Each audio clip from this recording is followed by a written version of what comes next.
Halo Sobat Maya, apa kabar kalian semua? Semoga aja seperti biasa ya, selalu sehat, selalu bahagia, dan makin sukses. Kembali lagi ke series maraton saham IPO.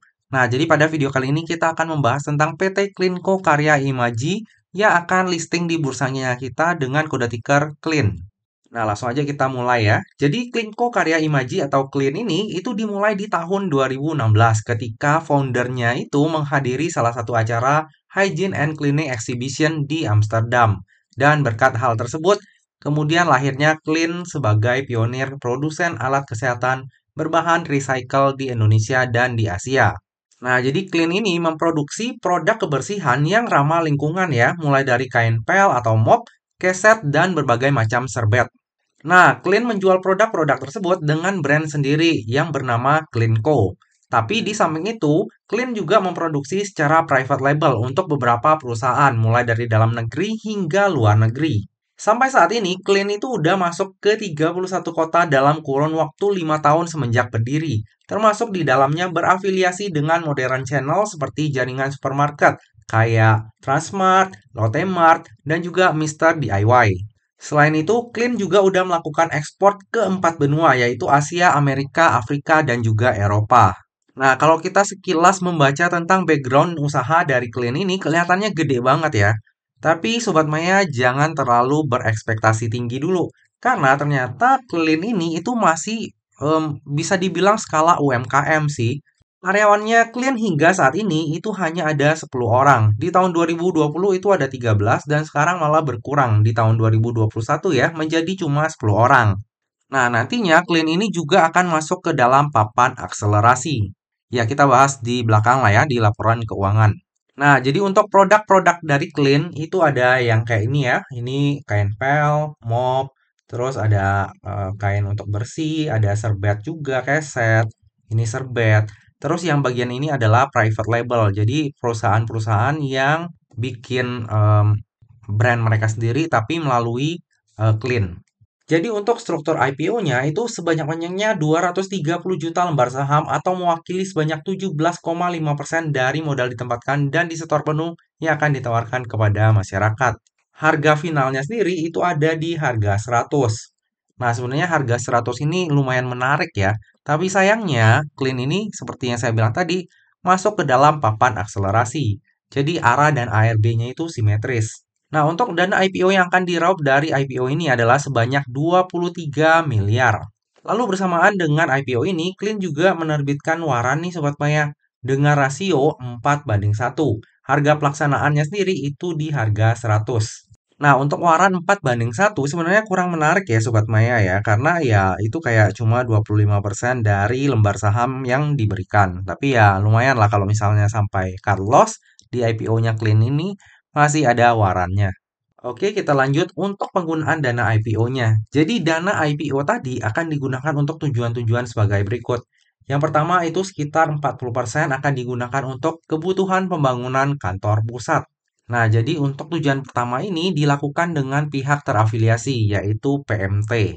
Lalu tujuan yang kedua, sekitar 38,75% itu akan digunakan untuk belanja modal, yaitu penambahan fasilitas produksi berupa mesin-mesin produksi. Lalu tujuan yang terakhir, sekitar 21,25% itu akan digunakan sebagai modal kerja. Nah, untuk tujuan IPO-nya ini sebenarnya ya lumayan bagus ya untuk belanja modal meningkatkan kapasitas produksi. Tapi ya di sini ada transaksi dengan pihak terafiliasi yang sebenarnya bikin agak kurang srek ya. Tapi sisanya oke. Nah, untuk underwriter dari IPO-nya CLEAN ini itu adalah Elite Sukses Sekuritas dengan kode brokernya SA. Nah, Sobat Maya udah pastinya kenal ya dengan kode broker ini. Karena masih hangat banget nih. Dia bawa saham RCCC itu baru kemarin ya. Jadi ditutupnya di ARB. Jadi SA ini sebelumnya itu belum pernah mengawal saham IPO nih Sobat Maya. Jadi RCCC itu adalah saham IPO pertama yang dikawal oleh SA. Kirain untuk saham pertama yang dikawal itu ya menimbulkan apa namanya kesan yang mendalam lah ya, misalnya ARA 5 kali gitu kan. Tapi ternyata kesannya itu malah sebaliknya, ditutup di ARB. Nah, untuk RCCC dengan CLEAN ini itu memiliki beberapa persamaan ya. Yang pertama adalah sama-sama di papan akselerasi. Yang kedua IPO amount-nya itu juga kecil. Kalau RCCC itu di 20,25 bio, sementara untuk Clean ini 23 bio. Lalu untuk penjatahan pastinya itu ada klausal nih Sobat Maya. Jadi untuk penjatahan pasti itu hanya dialokasikan sebesar 3 miliar. Which is kecil banget ya, cuma 13,04%. Nah, ini klausal yang sama dengan yang ada di RCCC. Waktu saya baca pas di RCCC, saya itu mengiranya bahwa lah ini justru kesempatan nih bagi SA untuk ngambil barang di harga IPO untuk nahan barang karena uangnya itu nggak kepentok di fixed allotment ini. Ternyata malah sebaliknya ya, retail dapat banyak dan ya akhirnya diguyur. Jadi untuk IPO-nya Clean ini ya kita juga, bukan kita sih sebenarnya saya pribadi itu agak pesimis juga. Takutnya nasibnya mirip-mirip sama RCCC. Oke, kita lanjut ke laporan keuangannya. Nah, karena Clean ini di papan akselerasi dia cuma kasih 2 tahun terakhir ya. Nah, kalau misalnya kita lihat dari sisi aset, itu dari Desember 2020 ke 2021, itu penambahan asetnya gede banget ya, dari 1,2 M menjadi 24,2 M. Nah, penambahan aset ini salah satunya karena adanya penambahan persediaan sih. Jadi di tahun 2021 itu juga ada dilakukan penambahan modal di setor. Nah, jadi uang dari modal di setor itu dikasih lagi untuk beli persediaan, makanya asetnya bertambah. Lalu dari sisi liabilitas juga meningkat cukup signifikan ya, dari 600 juta di akhir tahun 2020 menjadi 13,3 M di akhir tahun 2021. Tapi untuk dari sisi likuiditasnya masih aman sih untuk Clean ini. Lalu kalau misalnya kita lihat dari laporan laba ruginya, Sobat Maya bisa lihat ya, di tahun 2021 Clean ini mendapatkan pendapatan itu sebesar 3,9 miliar. Tapi di tahun 2021 malah berkurang menjadi 2,7 miliar. Nah, ini sebenarnya saya nggak tahu ya di prospektusnya dia kebalik atau enggak. Karena biasanya tuh yang di kiri yang sebelum, setelahnya baru em, tahun setelahnya ya. Tapi ini agak kebalik, saya nggak tahu. Tapi kalau misalnya saya ambil data, saya ambil dari prospektusnya aja. Nah, kalau misalnya Sobat Maya ada nonton video saya tentang AMMS, di situ saya bilang ya bahwa pendapatan dari AMMS itu satu tahun itu sekitar 5 M. Itu kecil banget. Ternyata Clean ini jauh lebih kecil nih Sobat Maya. Hanya 3,9 M. Malah di 2021 itu 2,7 M. Ibaratnya ini emang skalanya UMKM. Karena kan kalau misalnya kita tahu pajak ya, itu hingga 4,8 miliar per tahun omsetnya itu masih digolongkan sebagai UMKM. Nah, kalau misalnya kita lihat kayak gini, artinya ya Clean ini beneran UMKM, omsetnya masih kecil. Lalu kalau kita lihat dari margin usahanya juga kurang memuaskan ya, nggak nyampe 10%. Oke, kita lanjut ke bagian valuasi. Nah, valuasi Clean di tahun 2021 dengan harga final di 100, itu PR-nya super mahal Sobat Maya. 913,97 kali. Sementara PBV-nya di 9,9 kali. Tapi untuk tahun 2022, ya agak sedikit meningkat lah ya. PR-nya di 527,5 kali dan PBV-nya di 3,47 kali. Ya mendingan tapi tetap mahal banget sih. Dan market cap-nya itu juga di 130,7 miliar. Menurut saya ini kemahalan banget. Kalau misalnya Sobat Maya ingat nih di IPO-nya KKES ataupun Tool, itu market cap-nya juga segitu.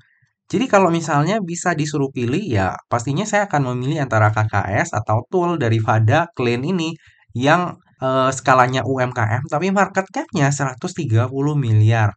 Dahsyat sih menurut saya. Oke, kita ke bagian yang terakhir yaitu kesimpulan. Nah, kesimpulan yang pertama itu kinerjanya Clean cenderung biasa ya, nggak spesial. Walaupun udah merambah ke pasar ekspor dan juga bekerja sama dengan toko retail ternama, ternyata pendapatan dari Clean masih sangat kecil. Masih di skala UMKM ya. Margin usahanya juga nggak besar. Lalu untuk kegiatan usaha dan juga tujuan IPO-nya, itu juga banyak transaksi ke pihak afiliasi. Lalu kayaknya dari sisi prospek usaha juga menurut saya pribadi masih agak kurang. Lalu kesimpulan yang kedua, valuasi Clean di harga IPO-nya yaitu 100 itu sangat mahal. Terlebih jika kita lihat secara pair ya. Lalu untuk market cap-nya pun terlampau besar jika kita bandingkan dengan perusahaan yang akan IPO sebentar lagi seperti KKS ataupun Tool. Lalu clean ini juga berada di papan akselerasi yang arah dan ARB-nya itu simetris di 10%. Kesimpulan yang ketiga, underwriter dari IPO-nya clean ini adalah SA. Nah, SA ini sebelumnya belum pernah mengawal saham IPO ya. Jadi saham IPO pertama yang dikawal oleh SA itu adalah RCCC. Tapi sayangnya pada saat mengawal RCCC, SA ini kurang memuaskan ya, malah nggak memuaskan sama sekali karena pada akhirnya RCCC itu ditutup di harga ARB. Kesimpulan yang keempat, jadi bersamaan dengan IPO ini terbit juga waran seri 1 dengan rasio 4:1.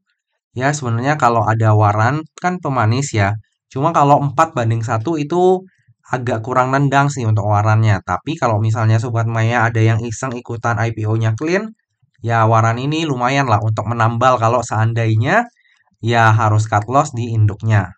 Lalu kesimpulan yang terakhir, kemungkinan saya tuh akan ambil porsi yang sangat kecil di IPO-nya Clean ini. Ya sebenarnya IPO Clean ini kurang menarik sih untuk diikutin. Tapi ya kita nggak pernah tahu masa depan. Yang penting saya udah ukur nih resiko yang siap saya tanggung. Jadi ya saya coba untuk order sedikit. Toh di IPO-nya Clean ini nggak ada perkara hukum yang berarti sih. Jadi sebenarnya perkara hukum ada, tapi cuma untuk direksinya dan itu sama sekali nggak mempengaruhi kegiatan dari perseroan. Tentunya yang namanya saham, terlebih saham IPO, itu nggak pernah luput ya dari yang namanya resiko. Jadi, jika Sobat Maya ingin melakukan order saham IPO Clean ini, pastikan Sobat Maya itu udah memperhitungkan resiko yang udah siap untuk Sobat Maya tanggung ya. Lebih lengkapnya tentang pemesanan saya akan saya update di tab community ataupun IG saya pada saat masa offering. Nah, Sobat Maya, demikianlah video pembahasan saham IPO Clean. Semoga kalian terbantu dengan video ini dan habis ini kita coba untuk kejar lagi video yang lain. Saya bela-belain deh 2-3 hari ini ya. Untuk tidurnya ya cuma beberapa jam doang. Kita coba kejarin. Semoga kerja keras saya ya berbuah manis lah ya di kalian juga. Akhir kata, jangan lupa untuk selalu jaga kesehatan, jangan lupa untuk selalu bahagia, dan semoga perjalanan investasi kita selalu cuan bareng-bareng ya. Sampai jumpa di video selanjutnya. Dah.